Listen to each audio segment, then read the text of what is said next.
Let's turn now to another important part of COVID's impact. Most of the nation's nearly 100,000 public schools are open.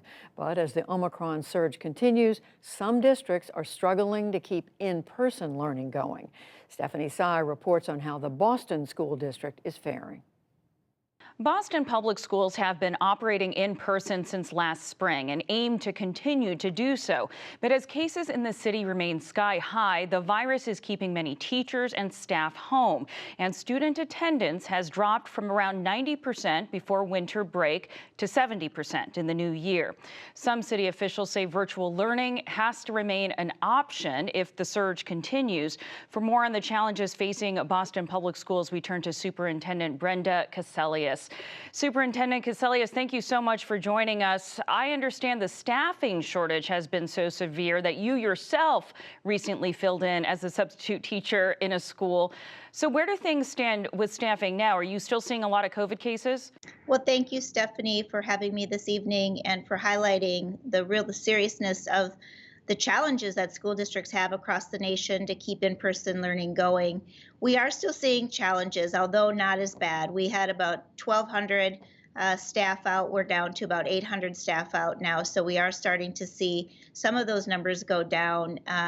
Only 435 teachers, so that's looking better, and 41 bus drivers today. So the numbers are going in the right direction, but still a lot more to do. Are you getting a sense that you've reached a peak then? We do. We've been talking to our Boston Health Commission. They believe that we are at the peak. They've been looking at the wastewater and predictions and other modeling from other cities and towns. And of course, as they look at this Omicron variant, it looks like it is going to be going down quickly, hopefully. We have seen other major school districts, superintendent, having to at least temporarily put a pause on in-person schooling as they grapple with safety and the staffing issues. At what point do you think you might have to pull the trigger and go back to online learning? Well, we've been fortunate here to really have a great data process with our team. We have our Deputy of Academics working with our Deputy of Operations and our Chief of Schools and our data team. We come together multiple times during the day to look at the real-time staffing on the ground with our school leaders, and then also to work with our Boston Health Commission to look at the spread of the virus within our schools. And then we make classroom by classroom decisions, school by school decisions. I have the wonderful support of my mayor, so I've been able to work with her and her team as we begin to make these decisions about if and when we have to close a classroom or a school, which we haven't had to close any schools yet. We have had to close a couple of classrooms before winter break, but we keep watching it very closely. And yet there is pressure from students. Hundreds of students, in fact, in Boston Public Schools joined the students in Chicago Public Schools to stage a walkout today. They, along with school nurses and teachers, have expressed concern, Superintendent, about whether there's adequate testing, contact tracing, N95 masks to really be back safely in person. What are you doing to concretely allay their concerns? Well, I've met with them, which is the one thing, because we value student voice here, and we're very supportive of our students. We also are just thankful that the Biden administration has stepped up to provide additional testing for our students.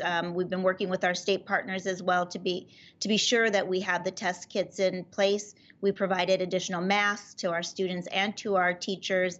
And then, of course, we have put in air quality sensors in all of our classrooms. And we have been watching that air quality very closely with our environmental team.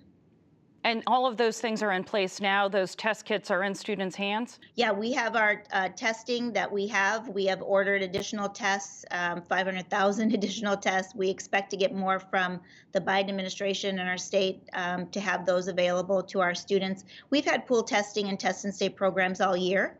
And so that's been part of our mitigation effort, along with the masking and along with the air quality. I want to ask you a little bit more about the options you have if things do take a turn for the worse. You said that you believe the cases have peaked, but Massachusetts Governor Charlie Baker, a Republican, says in-person school is, quote, not only safe, it's healthy, and he's referring to learning as well as socialization. But he's gone further by basically requiring districts like yours to remain in person.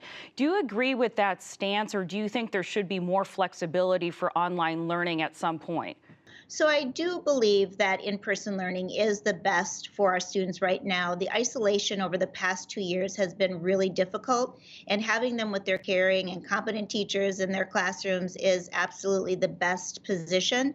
I do think, though, he could build a lot of goodwill with superintendents if we had just a little bit more flexibility with the remote learning pieces as we navigate the on-ground reality of staffing and the on-ground reality of COVID spread in our schools.